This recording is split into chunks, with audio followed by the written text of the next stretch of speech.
Hello बच्चों, मेरा नाम है सुनंदन गुप्ता। और जो न्यू बच्चे हैं, देखो यार, मेरा काम है आपको डिटेल में पढ़ाना। सीधी बात है, खाली मैं आपको जेके कोर्स का सिलेबस नहीं पढ़ाऊंगा। यहाँ पे मैं आपको ओवरऑल सारा डिटेल में पढ़ा दूंगा, ताकि आप कल को कहीं पर भी हायर क्लासेस में जाओ, जहां पर भी आपका कोई भी एग्जाम हो, तो वहां पर आपको कोचिंग लेने की भी जरूरत नहीं पड़े। क्यों? क्योंकि आपके पास ऐसे इतने तगड़े नोट्स बने हों, इतने सिंपल लैंग्वेज में नोट्स बने हों, ताकि जहां पर भी आप जाओ तो आप बस वो नोट्स पढ़ के जाओ और आपका कोई भी पेपर क्रैक हो सकता है। ठीक है, ताकि आपको कोचिंग लेने की भी, बड़ी बड़ी कोचिंग खरीदने की भी जरूरत नहीं पड़े। ठीक है, ऐसा नहीं है कि खाली मेरे पास जो भी स्टूडेंट्स आ रहे हैं अभी, उनका प्रॉब्लम यही है कि वो बता रहे हैं मुझे कि सर हमें खाली जेके बॉस का पढ़ाया जा रहा है, वो भी बीच बीच में से। पर यहाँ पे ऐसा नहीं है, मैं आपको पूरा डिटेल में पढ़ाऊंगा। तो 15 तारीख से 15 जून से, याद रखना 15 जून से आपकी नई क्लासेस लेके आ रहा हूँ। बिल्कुल स्टार्टिंग से मैं पढ़ाऊंगा, जिसमें आपको फर्स्ट यूनिट से पढ़ाऊंगा। और आप अगर मेरा फर्स्ट यूनिट पढ़ोगे ना एक बार ध्यान से, तो आपको उसी दिन 2-3 दिन में ही आपको पता चल जाएगा कि हम कैसे पढ़ते हैं, कैसे हम बिल्कुल डिटेल में स्टडी करते हैं, कैसे हम न्यूमेरिकल्स करते हैं। जो बच्चे मेरे पास ऑलरेडी पढ़ रहे हैं, आप जो नए बच्चे हैं, एक बार उनको भी प्लीज पूछ लेना कि हम क्या पढ़ रहे हैं। ठीक है, और आपको खुद पता चल जाएगा कि हम किस लेवल का पढ़ रहे हैं। देखो, मेरे को देखना है सभी स्टूडेंट्स को। मैं चाहता हूँ रामनगर के जितने भी स्टूडेंट्स हैं हमारे, जिन्होंने फिजिक्स रखी है 11वीं में, वो ये नहीं सोचे कि हमने फिजिक्स रख के गलती कर दी है। फिजिक्स जितना आसान सब्जेक्ट है ना, मैंने फिजिक्स क्यों रखा था? क्योंकि फिजिक्स सबसे आसान सब्जेक्ट होता है। आपको लगता होगा मुश्किल है, इसमें कोई मुश्किल नहीं होती है, बस समझने का तरीका है। समझ अगर आपको आ गया तो इसका मतलब आप कहीं के कहीं पहुंच गए। फिजिक्स आपको कभी मुश्किल नहीं लगेगा। बट अगर आपको समझ नहीं आया तो फिर इसका मतलब जो मेरे पास स्टूडेंट्स आ रहे हैं उनको समझ नहीं आ रहा है, तभी मेरे पास आ रहे हैं। इसलिए मैं आपको बता देता हूँ 15 जून से, जो 15 जून है हमारी, 15 जून से मैं फिर से आपकी रिक्वेस्ट पे, आप बच्चों के लिए मैं फिर से क्या लेके आ रहा हूँ, स्टार्टिंग से मैं स्टार्ट करूंगा। जो हमारे पास ऑलरेडी बच्चे पढ़ रहे हैं उनका जो हमारा टॉपिक चल रहा है आगे, जो हम पढ़ रहे हैं 30 मिनट, ठीक है। पर जो बच्चे नए आएंगे उनका भी मोस्ट वेलकम है। तो एक बार जरा सोचो, आपने खाली एवरेज बनना है। ऐसा करना है कि 11th के बाद अगर आप 12th क्लास में जाओ, तो फिर आप 12th क्लास में मेरे पास आओगे तो मेरे लिए मुश्किल बन जाती है। क्यों मुश्किल बन जाती है? क्योंकि आपके 11th के कंसेप्ट अच्छे नहीं होते हैं, तो फिर आपको 12th में मेरे को फिर से 11th का पढ़ाना पड़ता है, तो उसका टाइम बड़ा कंज्यूम हो जाएगा आपका। इसीलिए मैं बोल रहा हूँ अभी 15 जून, अभी भी कुछ नहीं मिल रहा है। 15 जून से मैं फिर से आपको स्टार्टिंग से पढ़ाऊंगा, और स्टार्टिंग से हम पढ़ेंगे। फिर आप देखना कि फिजिक्स कितना इजी सब्जेक्ट है। फिजिक्स सबसे इजी सब्जेक्ट है, क्योंकि इसमें क्या करना है, आपको कंसेप्ट समझने हैं। कंसेप्ट जिसको एक बार माइंड में बैठ गया ना, वो इंसान कहीं का कहीं पहुंच जाएगा। ठीक है, और आपकी हेल्प, जैसे आप स्केलर मत बनो। पहली बात तो क्या है, स्केलर क्वांटिटी मत बनो, आपने बनना है वेक्टर क्वांटिटी। स्केलर क्वांटिटी बनने के लिए आपको खाली क्या चाहिए होता है, मैग्नीट्यूड, जो आपको पता है मैग्नीट्यूड। एक नंबर चाहिए कि हाँ, ये इसको मैं अगर आपको समझाऊं तो देखो एग्जांपल्स मेरे पास 100 एग्जांपल्स हैं। कैसे?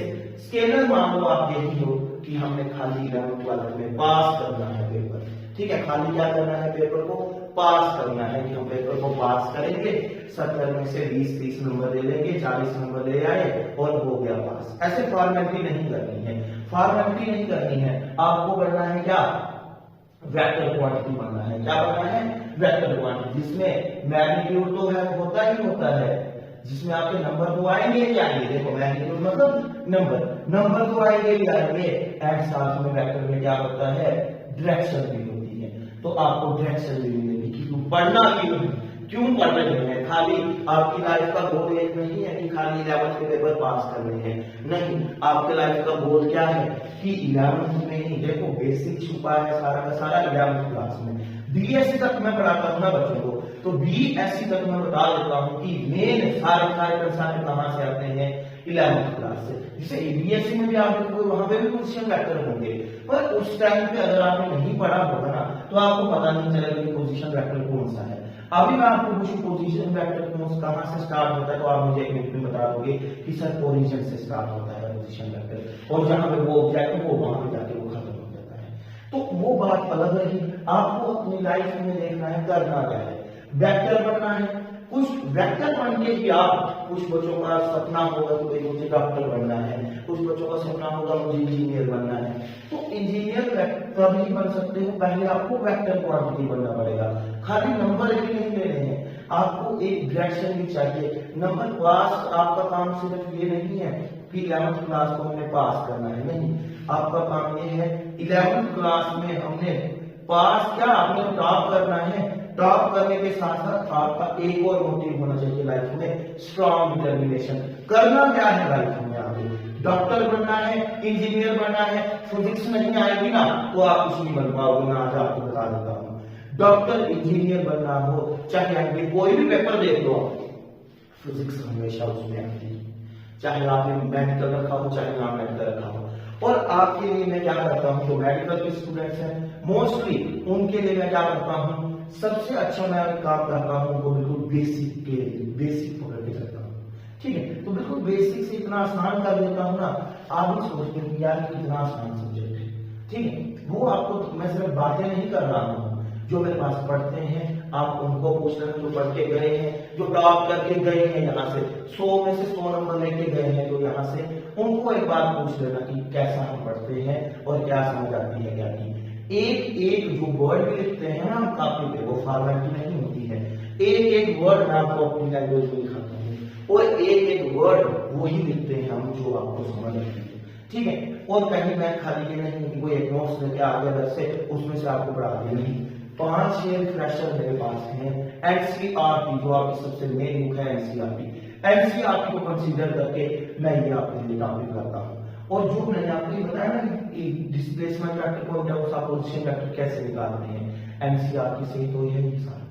ठीक है, अब आपको डिसाइड करना है कि आपको बुक वर्म बनना है, खाली सब्जेक्ट को पास करना है, तो आप यहाँ पे मत आओ। अगर आपको लाइफ में कुछ बनना है, अच्छे मार्क्स लेने हैं, टॉप भी करना है और टॉप के साथ साथ अच्छे मार्क्स भी लेने हैं, तो आपको काम क्या है, क्या बनो, वेक्टर।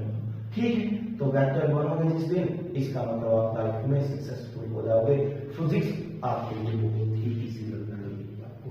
ठीक है, इसके साथ अब मैं आपको लेके चलता हूँ। बच्चों, मेरा नाम है सुनंदन गुप्ता।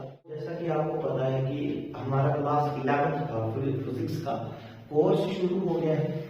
तो इस कोर्स में जैसे मैंने आपको बताया था कि हम यूनिट नंबर 3 पढ़ रहे हैं, तो उसमें हमने कुछ टॉपिक्स पढ़े थे, जैसे कि वेक्टर्स क्या होते हैं, डिस्प्लेसमेंट पढ़ी थी, डिस्टेंस पढ़ा था, और आपने देखा था खुद कि डिस्टेंस और डिस्प्लेसमेंट में से ज्यादा वेक्टर कौन होता है, डिस्प्लेसमेंट होता है। ऐसा क्यों? क्योंकि डिस्प्लेसमेंट खाली हमें मैग्नीट्यूड नहीं बताता, साथ में हमें क्या भी बताता है, डायरेक्शन भी बताता है। तो जहां पर डायरेक्शन की बात आती है तो वहां पर हमें बात पता चलती है कि वेक्टर ज्यादा जरूरी है किससे, स्केलर क्वांटिटी से। ठीक है, हमें हर टाइप में, अगर हम अपनी लाइफ में भी देखें तो हमें अपनी लाइफ में भी क्या चाहिए होती है, डायरेक्शन चाहिए होती है। और उसी डायरेक्शन की हम बात करते करते ले आए हैं फिजिक्स में, जो टॉपिक है हमारा वेक्टर्स। वेक्टर्स में आपने छोटी डेफिनेशंस पढ़ी थी, क्या यूनिट वेक्टर्स पढ़ा था, और कुछ इक्वल वेक्टर्स पढ़े थे, नेगेटिव वेक्टर्स पढ़े थे, कोलिनियर वेक्टर्स पढ़े थे, और ऐसे करते करते हमने कुछ स्मॉल टाइप्स पढ़ी थी उनकी डिटेल में।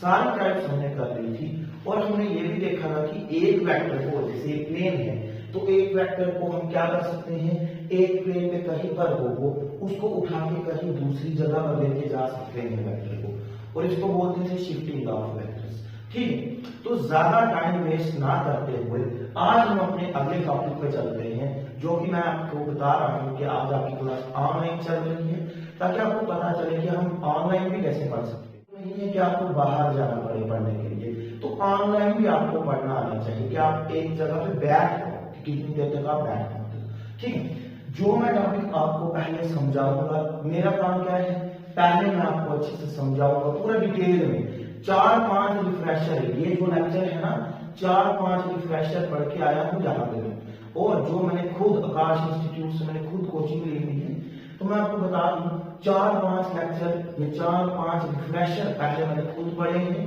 और उसके बेसिस पे जितना डिटेल में, जितना अच्छे से ये हो सकता था लेक्चर, वैसा मैं बना के लेके आया हूँ आपके लिए। ठीक है, तो अब हमने पढ़ना है यही कि पोजीशन वेक्टर क्या होता है और डिस्प्लेसमेंट वेक्टर क्या होता है। लिखेगा कोई नहीं, लिखाने के लिए आपको जैसे ही मैं आपको समझा दूंगा उसके बाद मैं आपको लिखाऊंगा भी, उसके बाद आपको मैं नोट्स पे बताऊंगा कैसे लिखना है, जो मैं खुद लिखूंगा और आपको बताऊंगा। कोई बाहर से नोट्स लेके नहीं आऊंगा, खुद ही लिखूंगा और खुद ही आपको मैं समझाऊंगा।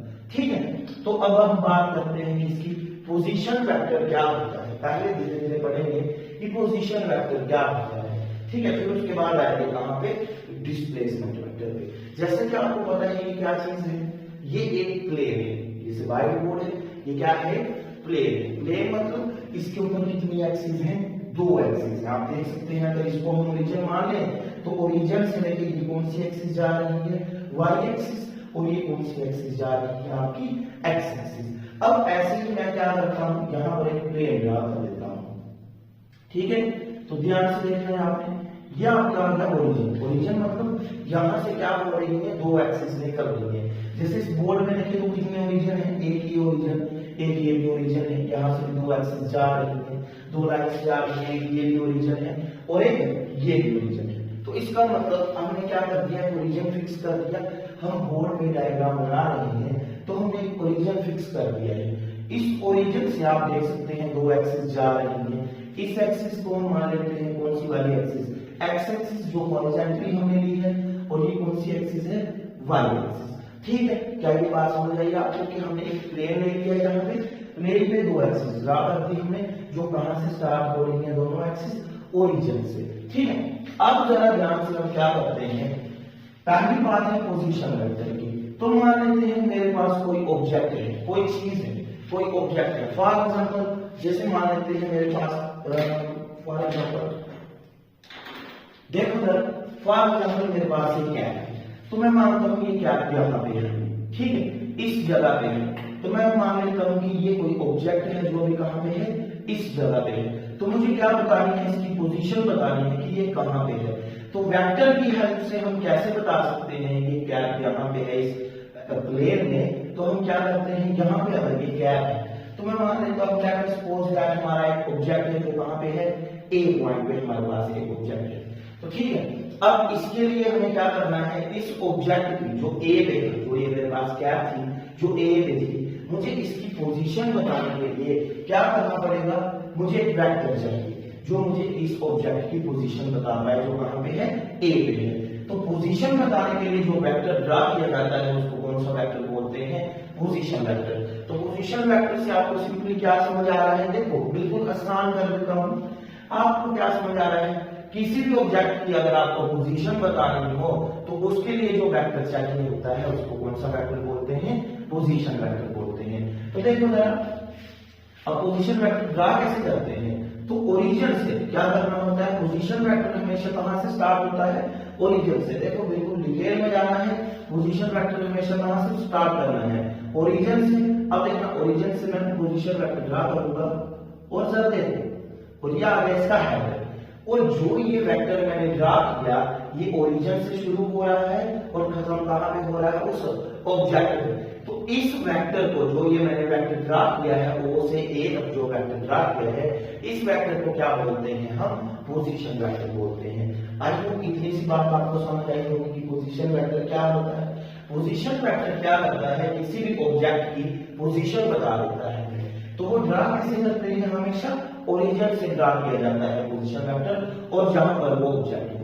अब देखो जरा ध्यान से सोचते हैं कि अगर ये जो कैप थी, हमने फॉर एग्जांपल हमारे पास कैप थी जो ए पे थी, मान लेते हम ए से चलते किस टाइम, टी पे कोई टाइम हो रहा था, मान लो 10 बज रहे थे, तो 10 बजे ये कैप कहां पे थी, ए पे थी। ठीक है, अब मान लेते हैं कि वैसे ही हमारे पास ये कैप यहां से चलते चलते चलते चलते यहां पे पहुंच गई।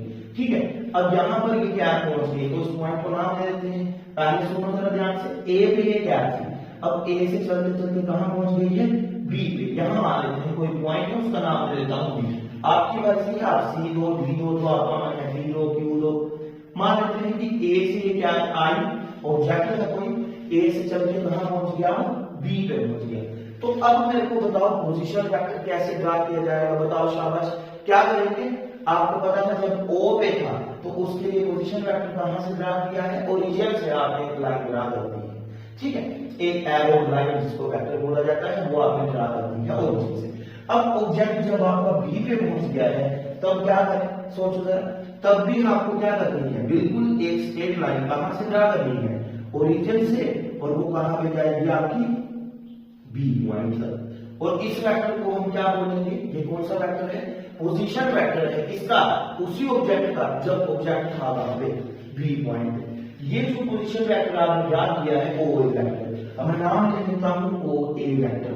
ओ ए के ऊपर वेक्टर साइन हमने डाल दिया है कि ये एक वेक्टर है। ओ से लेके ए तक जो वेक्टर है इसको भी हम क्या बोलेंगे, पोजीशन वेक्टर है।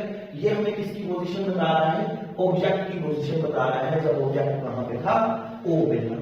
पर इसके विद रिस्पेक्ट में कहां से आपने देखा, ओरिजिन से, विद रिस्पेक्ट टू ओरिजिन से आपने मेजरमेंट की। अच्छा अब जरा देखो, जब ऑब्जेक्ट बी पर पहुंचा तो आपने उसके लिए क्या पोजीशन वेक्टर ड्रा किया है, ओबी।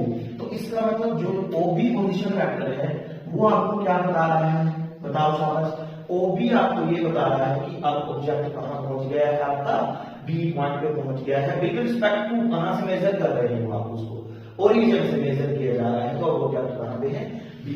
तो इस वेक्टर को नाम क्या दे दिया मैंने, ओबी वेक्टर। ओबी वेक्टर मतलब जब ऑब्जेक्ट आपका बी पॉइंट पे पहुंचा तो बी पॉइंट पर जब ऑब्जेक्ट पहुंचा आपका, तो उस टाइम पे हमने जो वेक्टर ड्रा किया है कहां से, ओरिजिन से, तो उसको हम क्या बोलेंगे, position vector of the object when object is point O. क्या ये बात समझ आई है आपको?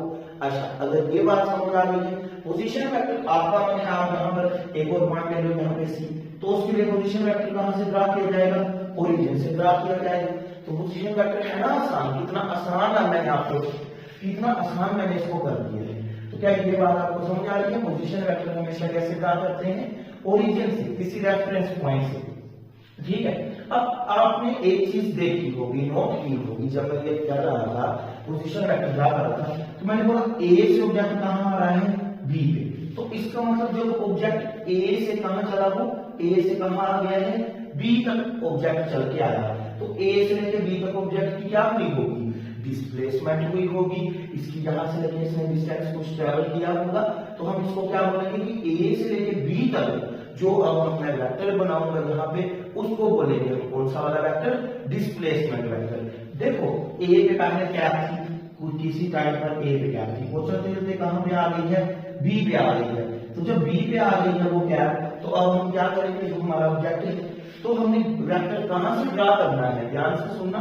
अब मैं डिस्प्लेसमेंट वेक्टर की बात कर रहा हूं, तो कहां से ड्रा करना है हमें, ध्यान से सुनते जाना। हम क्या करेंगे, ए से, जहां से वो चला है, वो जो ऑब्जेक्ट था, तो ये कैप थी, ए से चली थी, वहां से एक लाइन ड्रा करेंगे और कहां पहुंची वो, बी पर पहुंची। तो हमने क्या कर दिया, एक और वेक्टर ड्रा कर दिया जो ए से शुरू हो रहा है और कहां पे जाकर खत्म हो रहा है, बी पे। इस वेक्टर ने हमें बताया कि ऑब्जेक्ट पहले कहां पे था, ए पे था, फिर कहां पे आ गया है, बी पे आ गया है। और इसको हम कौन सा वाला वेक्टर बोलते हैं, डिस्प्लेसमेंट वेक्टर बोलते हैं। डिस्प्लेसमेंट वेक्टर हमें ये बताता है कि ऑब्जेक्ट ए से, अगर कोई भी पॉइंट है, ए से किस पॉइंट पे गया है, बी पॉइंट पे गया है, तो इस वेक्टर का नाम क्या आएगा, ए बी वेक्टर। क्या नाम दे दिया मैंने इसको, ए बी वेक्टर। तो अब आपको मैं पूछता हूं यहाँ पे, कमेंट करके आपको मुझे जरूर बताना है, बताओ मुझे ओ से लेके ए जो वेक्टर है वो कौन सा वेक्टर है, तो उसका आंसर है कौन सा वेक्टर है, ये ओरिजिन से शुरू हो रहा है। सिंपली ट्रिक क्या है, पता कैसे चलेगा, खाली आप ट्वेल्थ के पेपर पास नहीं करने हैं, आपको पता कैसे चलेगा कि ओ से लेके ए तक जो वेक्टर है वो पोजीशन वेक्टर है। कैसे पता चलेगा, जो वेक्टर ओरिजिन से शुरू होता है उसको हमेशा कौन सा वेक्टर बोलते हैं, पोजीशन वेक्टर बोलते हैं। तो देखो ओ से ए तक जो वेक्टर है, कुछ नहीं सोचना मन में, ओरिजिन से शुरू हो रहा है, तो ये कौन सा वेक्टर, पोजीशन वेक्टर। शाबाश। अब ओ से लेके बी तक जो वेक्टर है ये कौन सा वेक्टर है, अब आप क्या बोलोगे इसको, ओ से लेके बी तक जो वेक्टर है इसको आप बोलोगे कौन सा वाला वेक्टर, पोजीशन वेक्टर, क्योंकि ये भी कहां से शुरू हो रहा है, ओरिजिन से। अच्छा जी, क्या ए से लेके बी तक जो वेक्टर है क्या वो पोजीशन वेक्टर है, सोचो जरा मुझे, क्या ए से लेके बी तक जो वेक्टर मैंने ड्रा किया है क्या वो पोजीशन वेक्टर है, नहीं, वो पोजीशन वेक्टर नहीं है। पहली बात क्यों, क्योंकि वो ओरिजिन से तो शुरू हुआ नहीं है, ये वेक्टर क्या ओरिजिन से शुरू हुआ है, नहीं। तो अगर ये वेक्टर कहां से शुरू हुआ है, ए से शुरू हुआ है और कहां पे खत्म हुआ है, बी पे। इसका मतलब इसने हमें क्या बताया, वेक्टर ने बताया था, इसने हमें बताया कि कोई ऑब्जेक्ट था वो ए से चला था और कहां पहुंच गया है, बी पे पहुंच गया है। और ये भी बताया है कि वो बिल्कुल उसका शॉर्टेस्ट डिस्टेंस कौन सा होगा, क्योंकि डिस्प्लेसमेंट हमें बताती ही क्या है कि बिल्कुल शॉर्टेस्ट डिस्टेंस। देखो अगर ए से ये ऑब्जेक्ट ऐसे करके जाता बी तक तो उसको हम डिस्प्लेसमेंट नहीं बोलते, ये सबसे शॉर्टेस्ट रास्ता है, शॉर्टेस्ट डिस्टेंस है ए से बी तक पहुंचने का।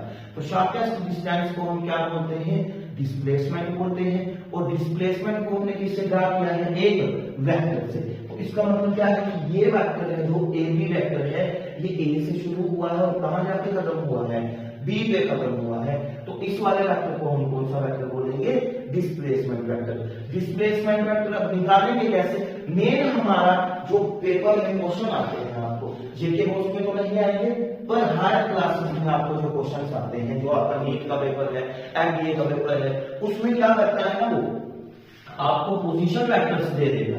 जैसे यहाँ पे ओ ए पोजीशन वेक्टर है और ओ बी पोजीशन वेक्टर है, और आपको बोलेगा बताओ जी डिस्प्लेसमेंट वेक्टर कैसे निकालेंगे।